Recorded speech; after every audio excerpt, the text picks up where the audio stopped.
Shalom Israel. I'd like to give all praises, honor, and glory to Yahweh, Ba'ashem Yahushai, Ba'ashem Rakakwadash, double honor to the apostles and elders of Great Millstone, and Shalom to like out there doing his work of faith and labor of love and true sincerity.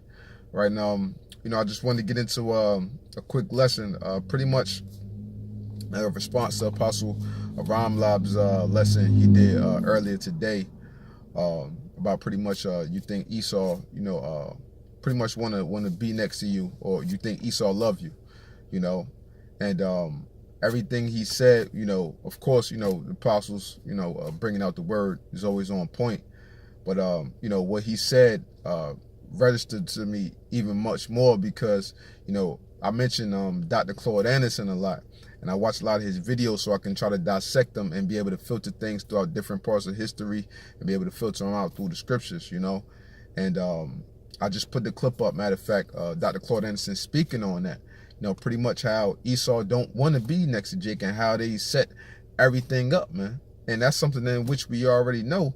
But the mass of the people out here, our people out here, still seeking to be next to the so-called white man, still seeking integration, still seeking equality. We wasn't set up here, but then this place, Babylon, America, okay, to do type of things like that, man, from the foundation. The Most High set it up for us to be separate, man, from these other nations, man, and not to go in their ways, not to temper into their mindset, not to be amongst them like that, man. That was always the original intention. But Jake, in their mind, they have always sought other things outside of what the Most High has provided us, man. And I was trying to remember some points that Apostle Ramlot mentioned, because I didn't catch the whole thing. I was at work, but I caught certain points of it. I know he was getting into like the covenant and all of that, that Esau had set up, with his own system and stuff like that. But I want to touch it from a point of just mainly Jake's mindset, Jake's mindset and how they think. And I'm gonna just go to real quick to start it off, the Deuteronomy 32. Yeah, I was at the point where he brought this out, but I'm gonna pull it out as well. It's Deuteronomy 32 and 7. Remember the days of old, consider the years of many generations. Ask thy father, and he will show thee thy elders, and they will tell thee. When the Most High divided to the nations their inheritance, and when he separated the sons of Adam, he set the bounds of the people according to the number of the children of Israel. For the Lord's portion is his people, Jacob is a lot of his inheritance. So if we was all meant to be together, why originally did the Most High set every nation within their own bounds? Why did he do that if we was all meant to just be all together like that? Now, because the Lord wanted to make a separation to who is his, who belongs to him, who will serve him, who will be the top notch. You always have separations with everything within life. So why is it not common sense for people to understand that we're not supposed to be integrated with all of these people, man? That's why America is known as what? The big melting spot. And you have so much confusion here because you got all different nationalities, all different religions, all different philosophies, all combined, all up in one big jumbo pot. It's nothing but a bowl of witchcraft. That's all America is, a giant bowl of witchcraft, man. That's all it's based off of, man. But like I said, this is the first scripture that proves that what? We were supposed to be separate from those other nations, man. And real quick, Deuteronomy 7.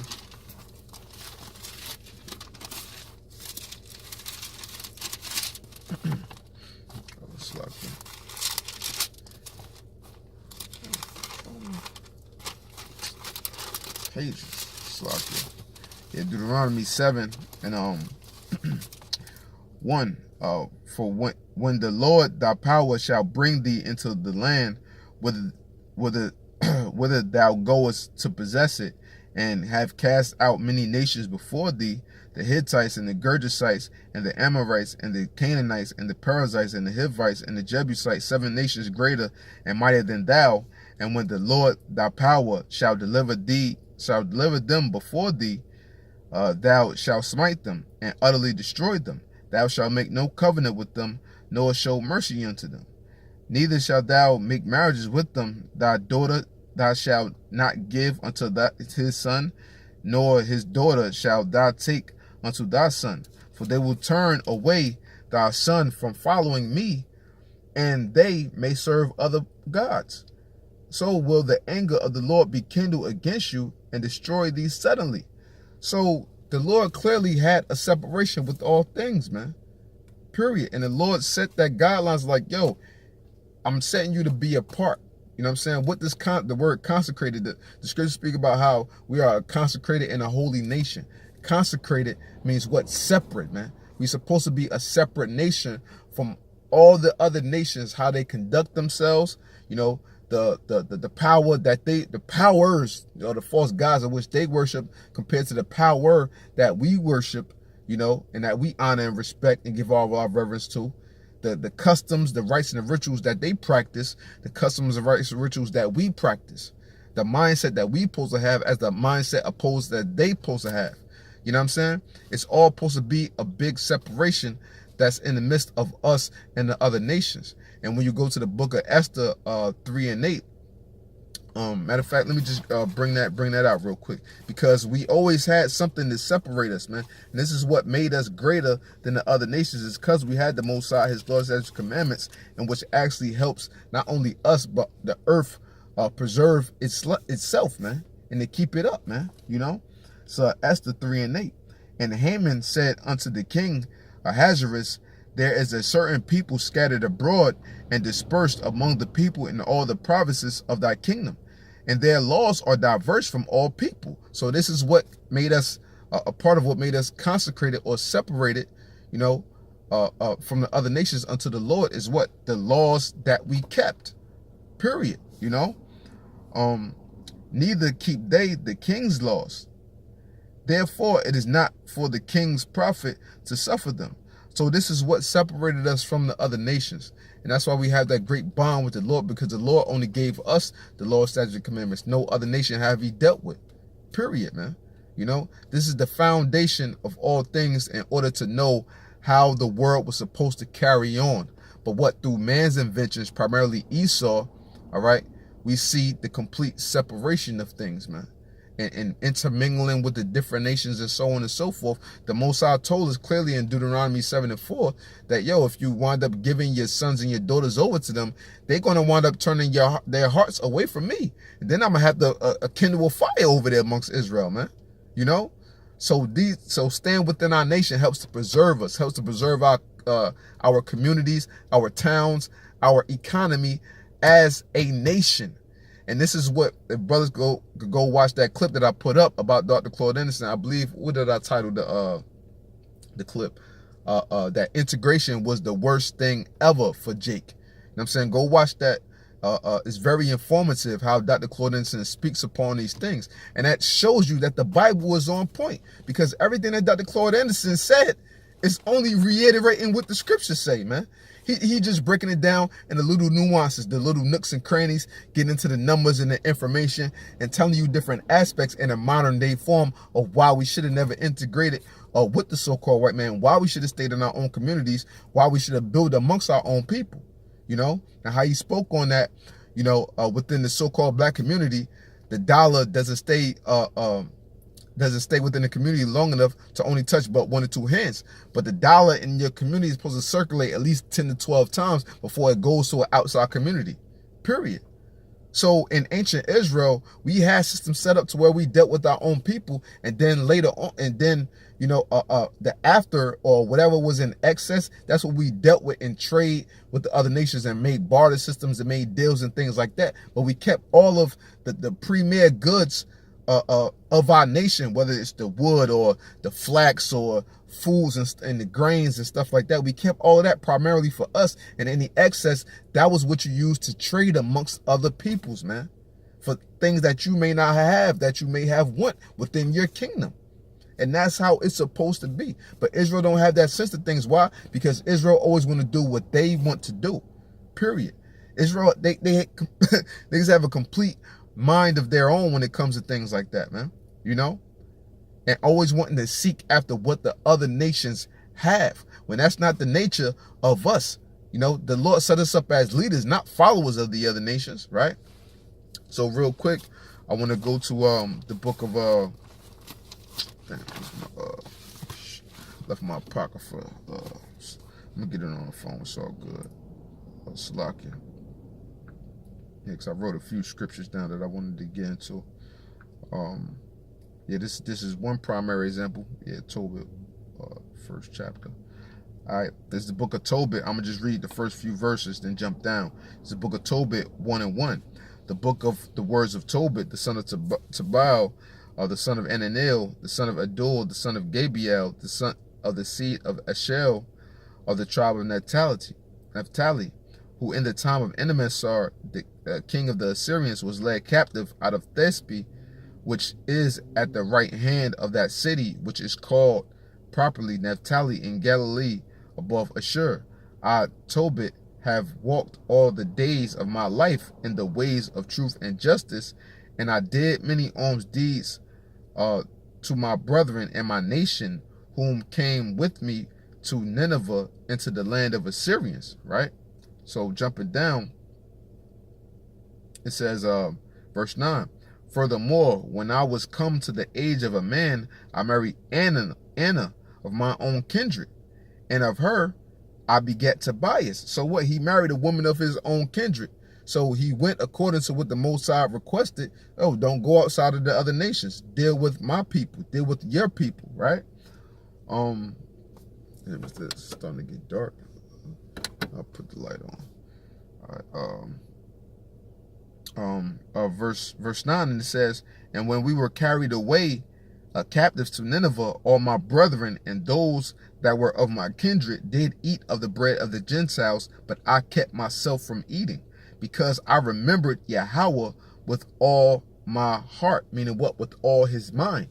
So when Israel went captive over there to Shalmaneser, the king of the Assyrians, they ate the bread of the Gentiles, meaning what? They bought into the philosophies, they bought into their way of life, they bought into their customs. Why? Because Israel always had that problem, always since going back into Egypt, that Israel wants to be a follower of the other nations, man. That is one of the main, that's the main problem of our people. You always want to follow after other people and meet yourself up with other people when that's not the case, man. But when you think of that's just a part of the drunken spirit that the Lord set upon Israel, man. You know, for us to go through these things so that we can learn from them, man. You know, but it's ridiculous how people keep being killed every single day. We're destroyed every single day, as the scriptures say. In the book of Job, we're destroyed every day. You know, and nobody cares. But yet our people still want to seek integration with these people. You still thinking something good could come out of it when all they've shown you is nothing but evil. But yet at the end of the day, you want to put all your love and your trust into them, which don't make no damn sense. You know, they say what the definition of insanity is, keep trying to do the same thing over and over again, expecting different results. So why is Jake still out here trying to seek a betterment from the so-called white man when all we keep seeing is nothing but death, murder, destruction, rape, and robbery, man? Why is that, man? You know? Why is that? Right? So another point I wanted to get to was the book of matter of fact, go back to the book of Tobit just to show further with the woman thing, right? Slakia.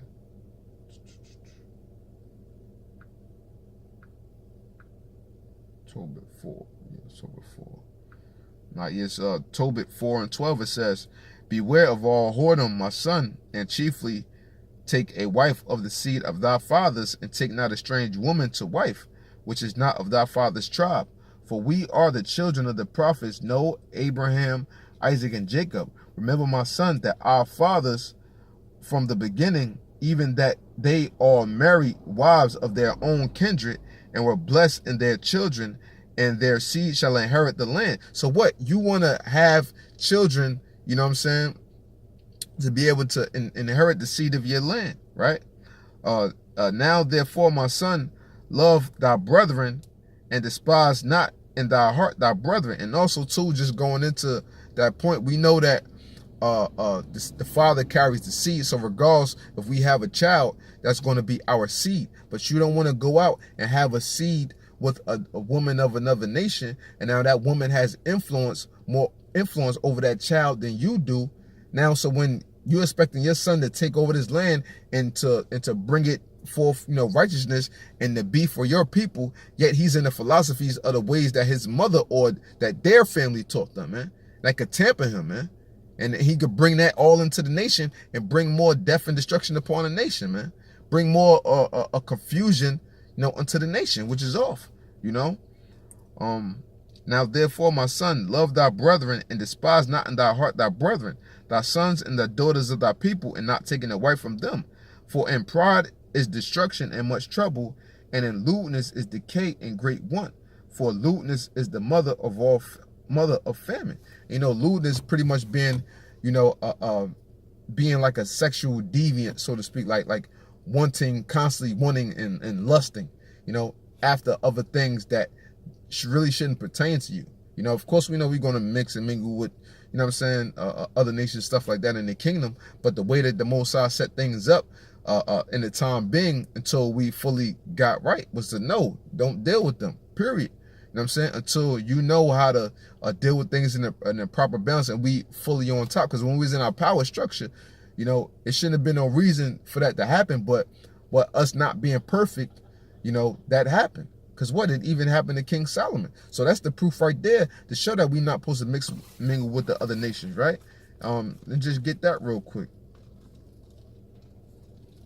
Because like I said, that's just Jake's main problem. That's Jake's main issue is seeking validation. That's a better word. Validation from the other nations by being integrated with them. It's Nehemiah 13:26. Did not Solomon, king of Israel, sin by these things? And what? King Solomon was the wisest king that ever set forth, walked upon the earth, right? Yet among many nations was there none like him, who was beloved of his power, and Yahweh made him king over all Israel. Nevertheless, even him did outlandish women cause to sin, right? So that's the proof in the pudding right there. Another quick example that I wrote down, right? That to show you that Israel wanted to be like the other nations. And when you want to be like others, other than yourself, that's where you make one of the most gravest mistakes, man. Trying to be something that you're not.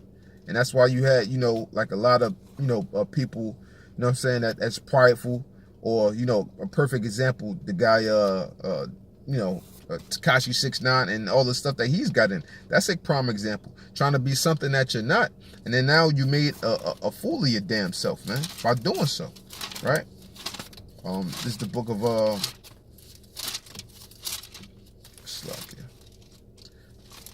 book of 1 Samuel.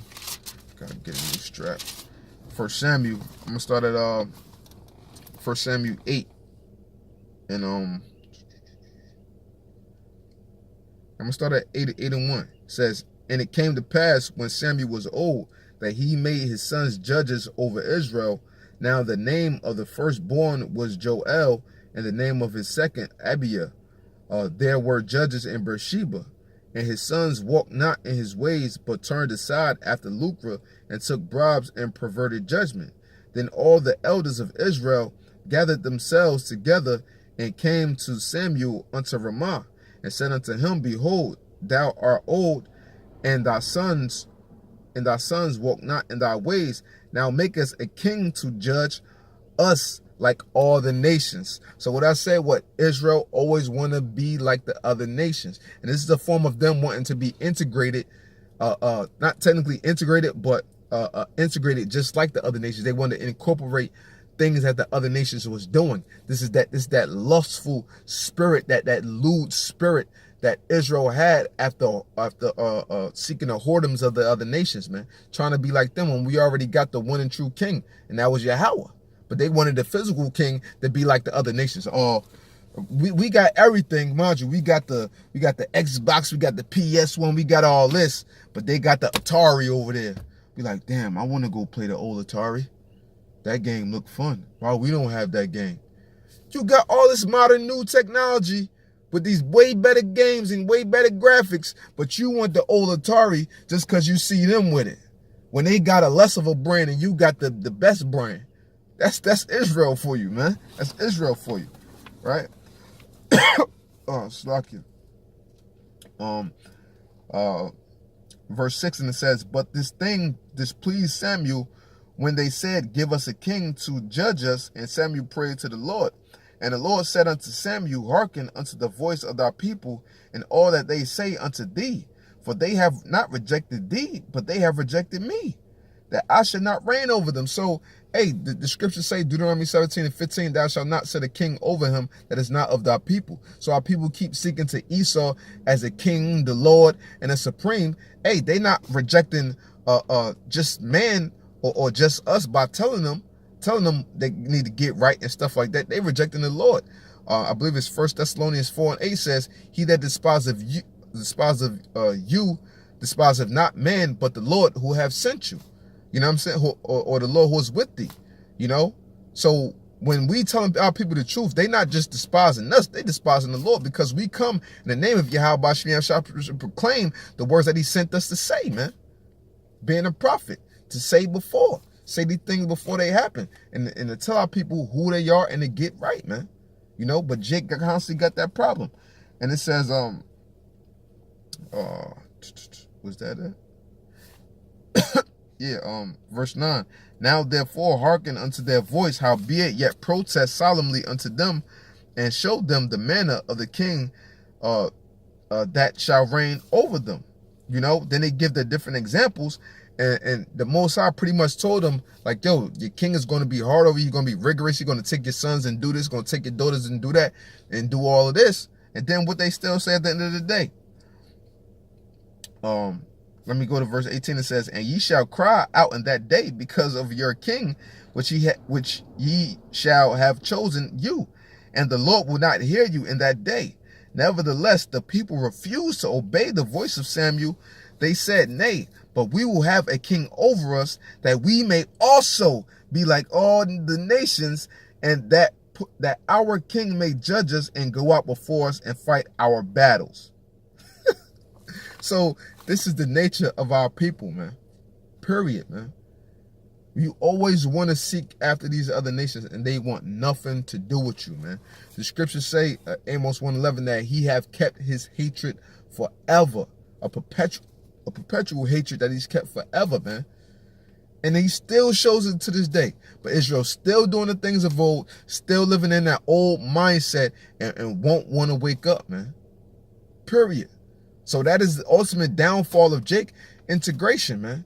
Wanting to seek the love of other people that don't give a damn about you. That's clearly absurd, man.